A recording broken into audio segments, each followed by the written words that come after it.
Daily লাইফে আমরা যেসব বর্জ্য তৈরি করি তার সব কিন্তু পচনশীল না, বরং বেশিরভাগই প্লাস্টিক বর্জ্য যা পচে না। এইসব বর্জ্য আমাদের ঘর থেকে প্রথমে যায় রাস্তায়, নর্দমায়, তারপরে যায় নদীতে, নদী থেকে সমুদ্রে। মানুষের ফেলা আবর্জনা, বিশেষ করে প্লাস্টিক, সমুদ্রগুলায় এমনভাবে জমা হয়েছে যে এইটা এখন প্রকৃতি আর মানুষ উভয়ের জন্যই একটা মরণ ফাঁদ। এই সমস্যার সবচাইতে বড় উদাহরণ গ্রেট প্যাসিফিক গার্বেজ প্যাচ। উত্তর প্রশান্ত মহাসাগরে অবস্থিত এই আবর্জনার স্তূপটা মূলত নদী, নালা আর খাল দিয়ে বয়ে আসা টন টন বর্জ্যের ফল। সমুদ্রের স্রোত এমন এক ভর্টেক্স বা ঘূর্ণি তৈরি করে যে এই আবর্জনাগুলা আর বের হইতে পারে না, ওইখানেই আটকা পড়ে থাকে। এই প্যাচটা সাইজে আমেরিকার টেক্সাস স্টেটটার চাইতেও 3 গুণ বড়। এইটা জাপানের উপকূল থেকে শুরু কইরা হাওয়াই হইয়া ক্যালিফোর্নিয়া পর্যন্ত ছড়ায় আছে।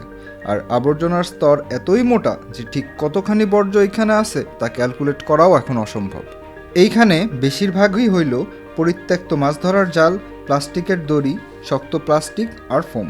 সমুদ্রের উপরিভাগে এখন খাবারের চাইতে প্লাস্টিকের পরিমাণ 180 গুণ বেশি। ফলে কচ্ছপ বা সামুদ্রিক পাখিরা না বুঝা এই প্লাস্টিক খাইতেছে। এমনকি তাদের ডায়েটের 74% এখন প্লাস্টিক। কিন্তু ভাইবেন না যে এই ধ্বংসযজ্ঞ শুধু সামুদ্রিক প্রাণীদের মধ্যেই সীমাবদ্ধ। প্লাস্টিক এখন ঢুইকা পড়তেছে মানুষের শরীরেও। প্লাস্টিক কখনো পচে না, কিন্তু এইটা ছোট ছোট টুকরা হয়ে যায়, যেটারে বলে মাইক্রোপ্লাস্টিক। সামুদ্রিক মাছ আর লবণের মাধ্যমে এই মাইক্রোপ্লাস্টিক ঢুইকা যাইতেছে মানুষের ফুড চেইনে।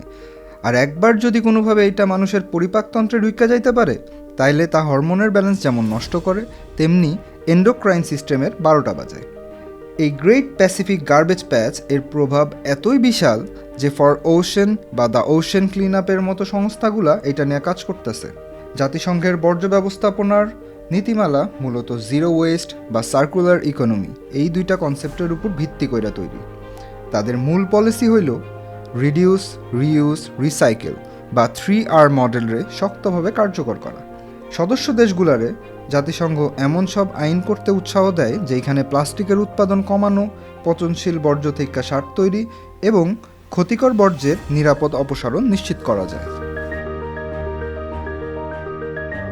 বিশেষ কইরা সমুদ্রের প্লাস্টিক দূষণ রোধে তারা 2022 সালে কেনিয়ার নাইরোবিতে অনুষ্ঠিত জাতিসংঘ পরিবেশ সভায় 175টা দেশ প্লাস্টিক দূষণ বন্ধে একটি বৈশ্বিক চুক্তিতে একমত হয়, যেখানে বড় বড় কোম্পানিগুলা তাদের পণ্যের বর্জ্যের দায়ভার নিতে বাধ্য থাকব। মূল কথা হইল জাতিসংঘের বর্জ্য ব্যবস্থাপনা নীতির উদ্দেশ্য প্রকৃতির সাথে মানুষের এক টেকসই ভারসাম্য তৈরি করা। আর এইটা অ্যাচিভ করা গেলেই এই বিশাল গার্বেজ প্যাচ বা মহাসাগরের প্লাস্টিক সন্ত্রাস থামানো সম্ভব।